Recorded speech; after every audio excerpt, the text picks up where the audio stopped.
30-40 वर्षापासून सत्ता आहे, मी आपल्याला दुरुस्त करू इच्छितो. हा त्यांचा नरेटिव्ह सेटिंगचा भाग आहे. 1972 ते 2004 म्हणजे आपलं वय आता 30 आहे माझ्या मते. तर 40शीत जे आमचे मतदार आहे, 40 ज्यांचं वय आहे, त्यांना 18व्या वर्षी मतदानाचा अधिकार मिळाला आहे. म्हणजे 21 वर्षापूर्वीपासून 22 वर्ष. त्यापैकी 16 वर्ष आमदार हे स्वतः काळे परिवाराकडे राहिले आणि ही टर्म संपोस तर 20 वर्ष होणार आहे त्यांना.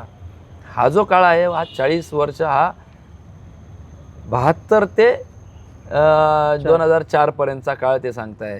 ह्या 25 वर्षामध्ये फक्त 5च वर्ष आमच्याकडे सत्ता राहिलेली आहे आणि त्यावेळेस धोरणात्मक निर्णय घेऊन योग्य ते कामं झालेले त्याची यादी मी वाचू शकतो. आणि बरेचसे कामं तुम्ही जे कामाचं म्हटले, अगदी पाणीचं काम असेल, गोदावरी नदीवरील पहिला उगम ते शेवटपर्यंत पहिला जो बंधारा आहे या संजीवनी कारखान्याच्या माध्यमातून स्वर्गीय शंकररावजी कोल्हे साहेबांनी बांधलेला होता.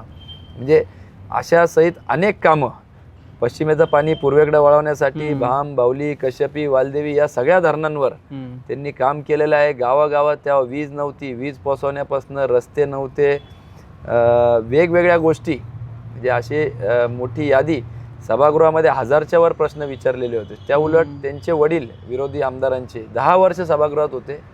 288 त्यावेळेस कमी आमदार होते, पैकी एकमेव कोपरगावचे आमदार होते ज्यांनी एकही प्रश्न सभागृहात विचारलेला नाही. हे आजही ती माहिती उपलब्ध आहे, ज्याला आपण लोकप्रतिनिधी म्हणतो. 0% प्रतिनिधित्व त्यांनी तिथं केलं. 3650 दिवस सभागृहात होते, म्हणजे तिथं होते आमदार म्हणून. पण त्यांची अटेंडन्स फक्त 2%च्या वर सुद्धा त्या ठिकाणी नव्हती.